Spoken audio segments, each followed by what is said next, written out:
sí, definitivamente ya no se presta a discusión de que los trastornos mentales tienen un gran impacto en la sociedad en general.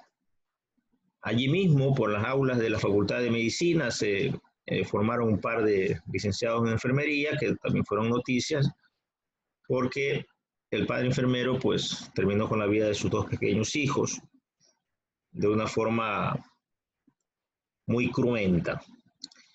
Es decir, a diario nosotros vemos muchísima evidencia del gran impacto que tienen los trastornos mentales en la sociedad.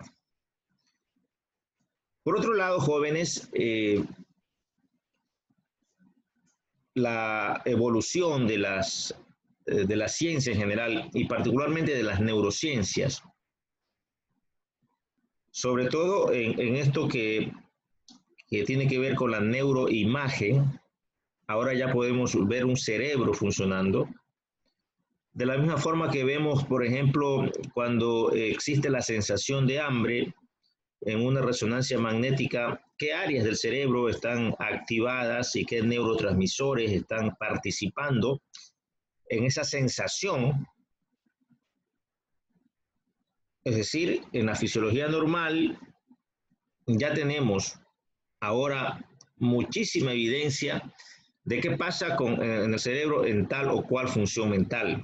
Cuando el hombre piensa, cuando el hombre evoca un recuerdo, cuando el hombre pone atención, cuando la persona capta los estímulos del medio, los percibe, los procesa. En definitiva, hoy por hoy las funciones mentales se consolidan cada vez más como una entidad fisiológica y que vaya que cumple los mismos parámetros de los otros patrones fisiológicos de los otros órganos de la economía humana y de las especialidades médicas,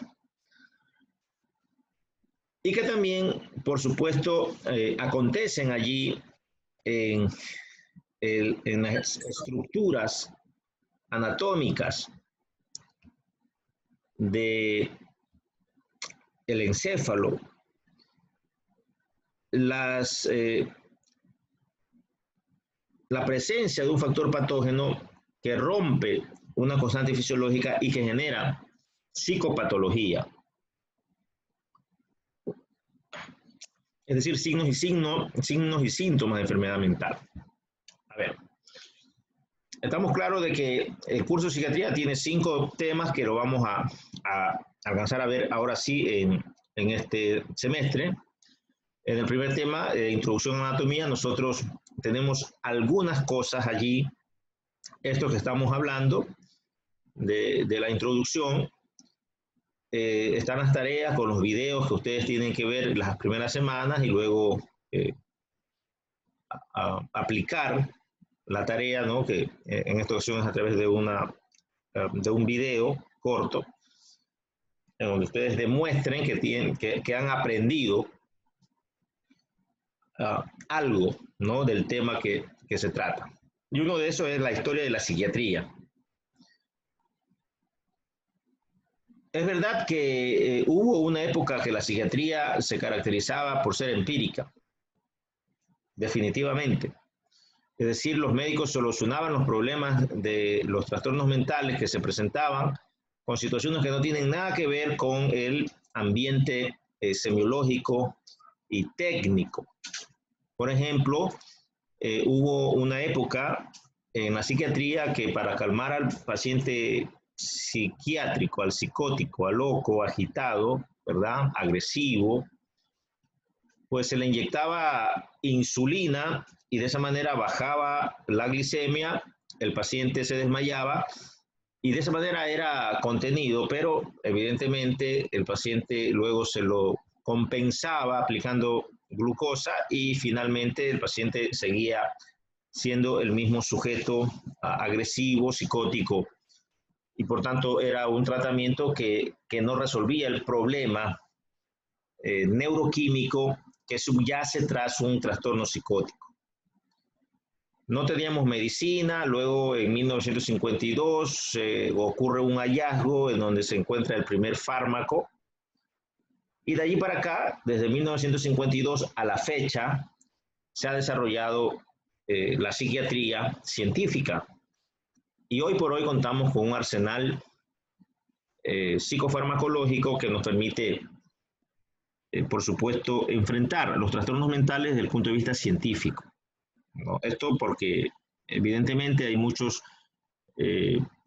estudiantes, futuros médicos, que piensan que la psiquiatría es una materia de relleno, y ya veremos que es más científica que muchas otras especialidades médicas. Bueno, en lo de la introducción, entonces, yo pasaré, está en el cronograma del curso, los videos que tienen que ver y todo. Yo tengo que pasarles ahora el video de las clases que están subidas para que ustedes lo vean. Vamos a dar otro aporte, entiendo yo, que esta semana que viene. Y en fin, vamos a seguir trabajando. Hoy, entonces, vamos a inaugurar el curso de psiquiatría. Miren que esta va a ser una clase muy didáctica, porque ustedes con lo que van a ver en los videos que les voy a pasar, van a complementar estos temas que vamos a ver a continuación. Antes que nada, jóvenes, vamos a fortalecer esa hipótesis de que la psiquiatría es una ciencia médica. Miren ustedes, en las ciencias médicas, cualquier especialidad o cualquier enfermedad que se estudia en base a una estructura anatómica específica. En este caso, aquí la luz de un vaso sanguíneo, sin sangre, porque está blanco. Y luego acá, esta estructura anatómica tiene un correlato fisiológico, ¿verdad? Eso lo aprendimos en los primeros semestres. La anatomía es a la fisiología, pues definitivamente, el sustento, ¿verdad?, que le permite a la fisiología desarrollarse. Entonces sí, efectivamente una estructura anatómica con el paso de la sangre que corre a una presión arterial determinada, 120/80. Ese es una presión arterial normal, fisiológica. Entonces aquí se cumple el criterio de una estructura anatómica que tiene un correlato fisiológico. Luego observamos que sobre esa realidad de la luz de un vaso pueden empezar a depositarse placas de grasa, como ustedes ven aquí, que terminan disminuyendo la luz del vaso. En consecuencia, la presión arterial, que tenía que pasar por aquí a una presión determinada, 120/80, evidentemente para pasar por una luz más reducida, que en medicina se llama aumento de las resistencias vasculares periféricas, tiene que elevar la presión arterial. Ahí estamos entonces ante la presencia de un factor patógeno. Tercera condición importante en el método científico. Primero, una estructura anatómica. Segundo, su correlato fisiológico. Tercero, un factor patógeno específico que rompe la constante fisiológica y provoca un incremento de la presión arterial, 220/110, ¿verdad? Esto ya es una presión arterial francamente patológica que sucede a expensas de un factor patógeno que ha roto la constante fisiológica. Lo que sucede es que cuando existe una fisiopatología, ¿verdad?, una ruptura de constante fisiológica, simultáneamente aparecen síntomas y signos. Es decir, ustedes ya están en un nivel de la formación del médico que entienden que los síntomas de una enfermedad no son más que consecuencias de una fisiopatología. En todas las enfermedades médicas y en todas las especialidades vamos a tener ese patrón nosológico.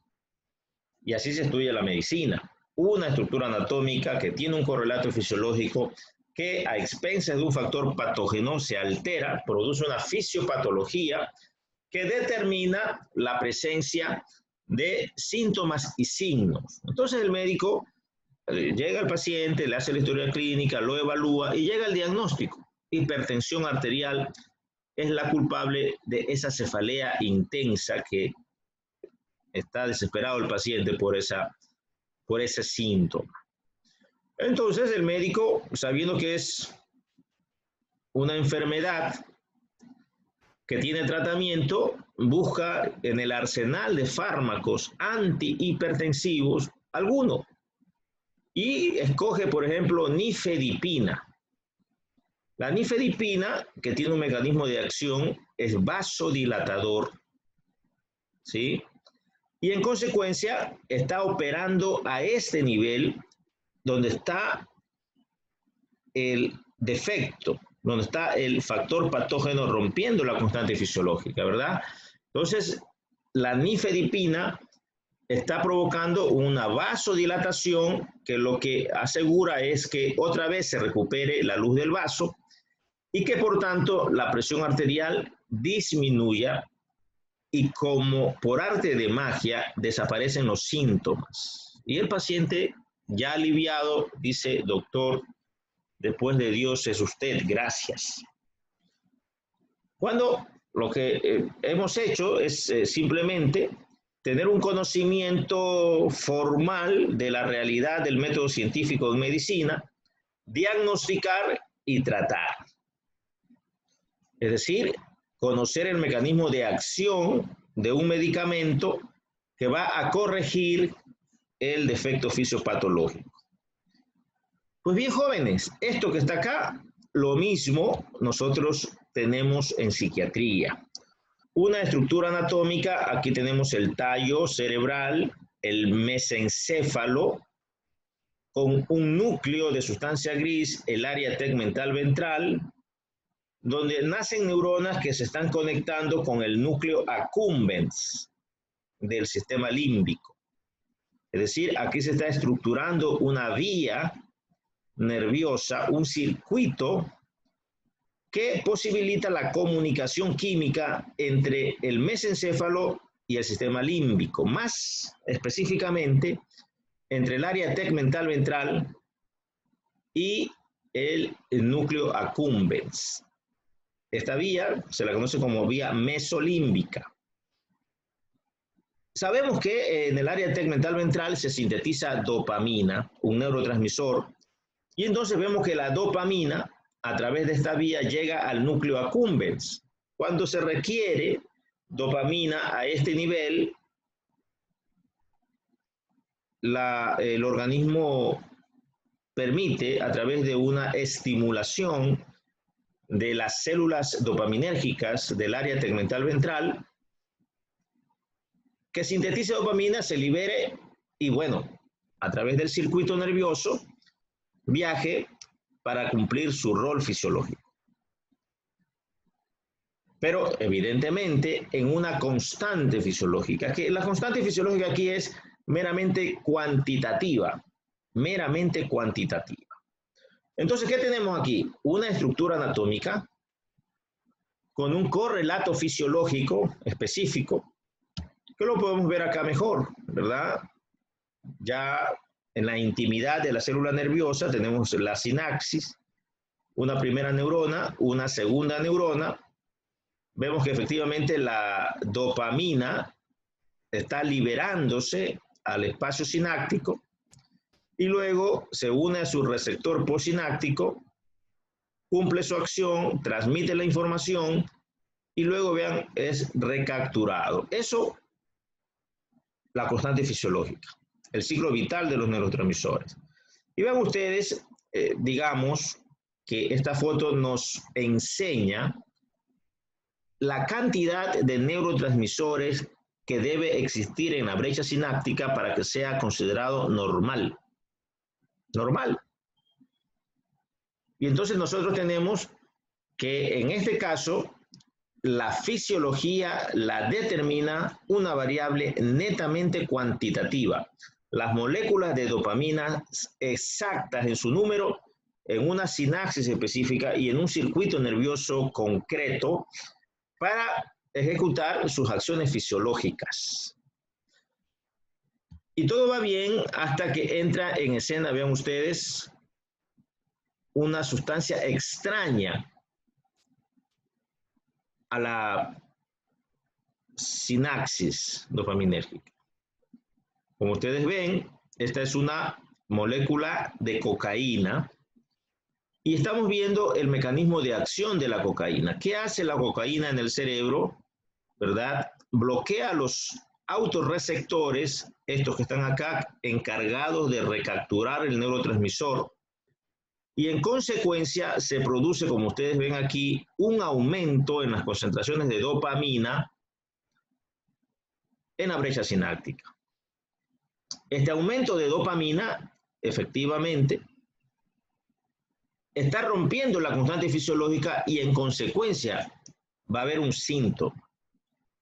Este es la fisiopatología de las alucinaciones, jóvenes. Las alucinaciones se producen por una hiperdopaminergia en la vía mesolímbica. Entonces, como ustedes ven, definitivamente, nosotros tenemos una estructura anatómica con un correlato fisiológico, un factor patógeno, una ruptura de constante fisiológico, síntomas y signos, y por tanto, alucinaciones y delirios se presenta por hiperdopaminergia. Entonces tenemos dos síntomas que son patognomónicos de un síndrome, del síndrome psicótico. Entonces, el episodio psicótico ya es un diagnóstico y entonces esta es la primera parte que el médico tiene que trabajar, llegar al diagnóstico. Luego tenemos que dar el siguiente paso al tratamiento. Entonces el médico busca entre todos los fármacos que existen, los fármacos antipsicóticos, y conociendo el mecanismo de acción de los fármacos antipsicóticos, que en cambio es bloquear los receptores dopaminérgicos posinápticos, provoca que por mucha dopamina que exista, esta no puede sobreexcitar la segunda neurona, porque están bloqueados los receptores, está cerrada la puerta, y por tanto desaparecen las alucinaciones y los delirios. Entonces ahí vemos el factor patógeno, vemos la hiperdopaminergia como constante fisiológica rota, y vemos un cuadro clínico de alucinaciones y delirio, y vemos exactamente lo mismo, tal cual pasaba, ¿verdad?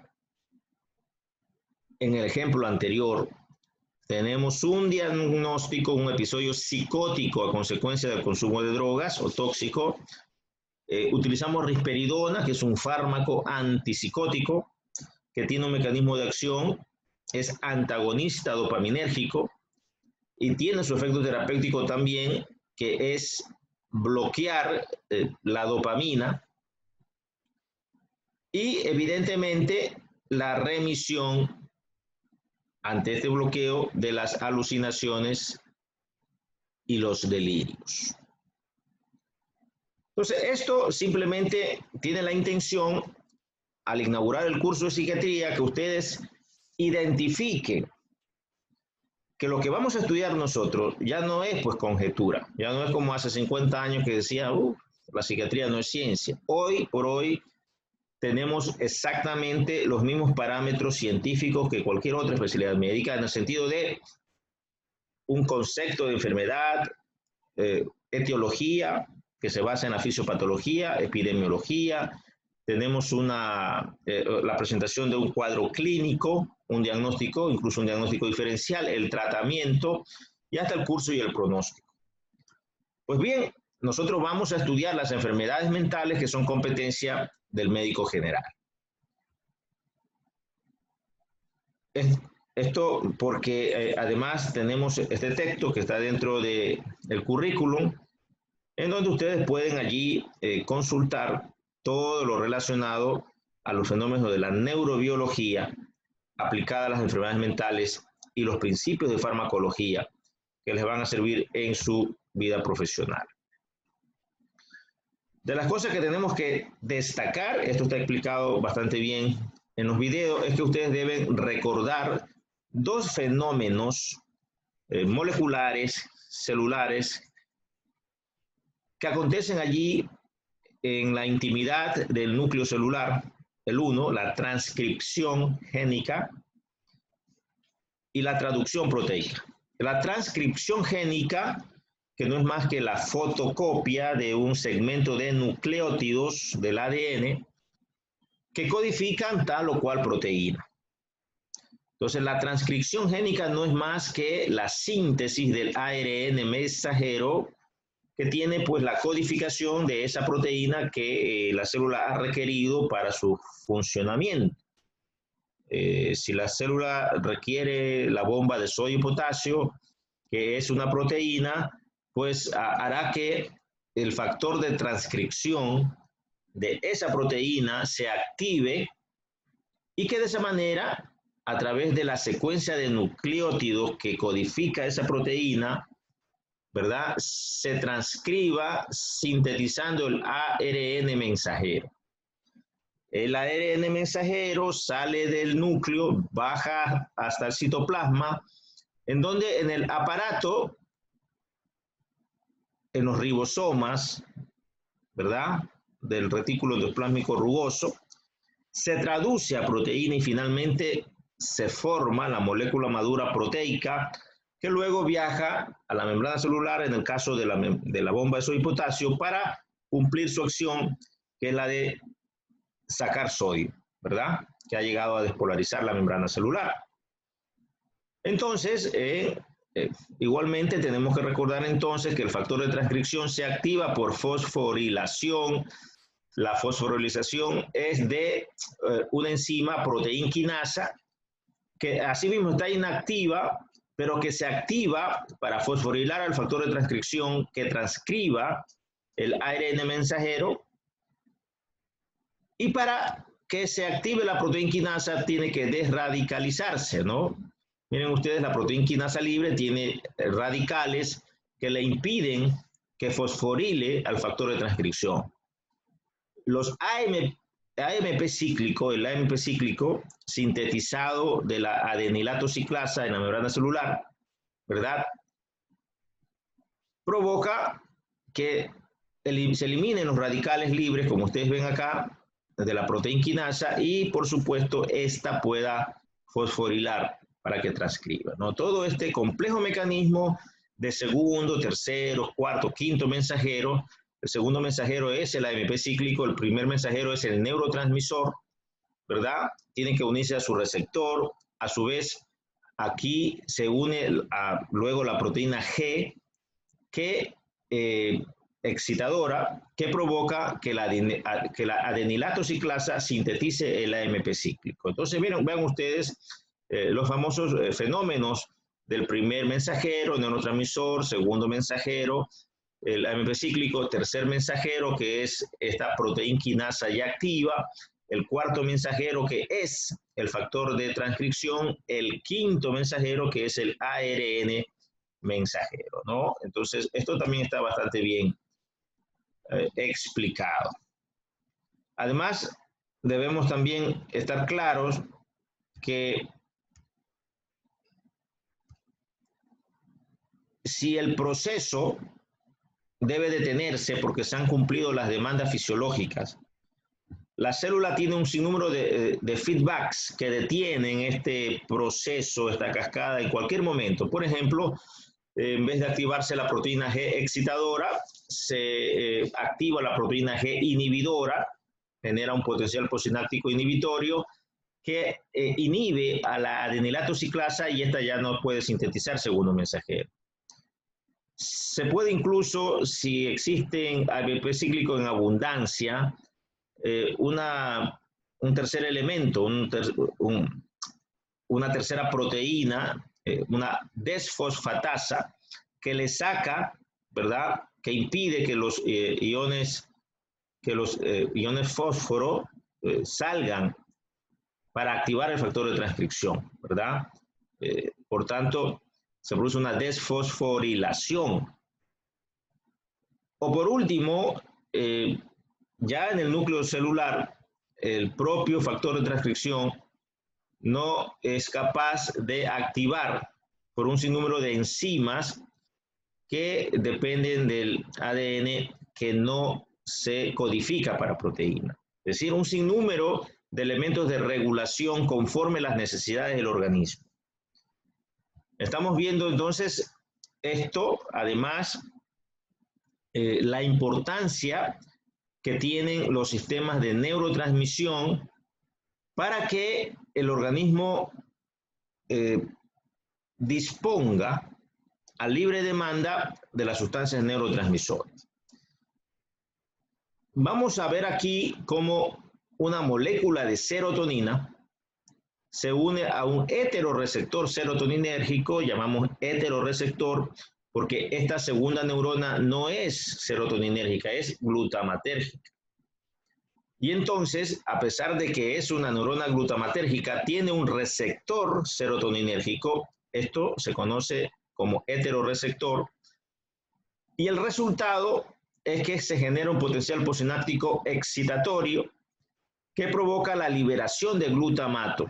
A su vez, el glutamato actúa sobre las neuronas GABAérgicas que liberan GABA, y el GABA liberado, todos sabemos que el GABA es un neurotransmisor inhibitorio, inhibe en la sustancia negra la síntesis de dopamina, y por tanto, cuando existe esta unión de serotonina con el receptor 5-HT2A, simple y sencillamente la liberación de serotonina en el córtex da lugar a una reducción de dopamina en el estriado. Porque antes estábamos viendo cómo en constantes fisiológicos se requería dopamina y se prendía el proceso. Acá este es uno de los mecanismos de feedback mediante el cual el cerebro detiene la síntesis de dopamina, y fácilmente lo hace interactuando la serotonina con su receptor excitador 5-HT2A sobre la neurona glutamatérgica, que estimula al GABA para que inhiba las células dopaminérgicas. Por el contrario, miren ustedes, ahora la serotonina se une al receptor 5-HT1A de serotonina. Este, en cambio, tiene genera un potencial postsináptico inhibidor, no hay glutamato, por tanto, no hay GABA y se produce la eyección dopaminérgica. En cambio, aquí el cerebro puede disponer de dopamina. Este otro proceso, y vamos a seguir viendo a continuación un sinnúmero de otros fenómenos después del receso de 5 minutos.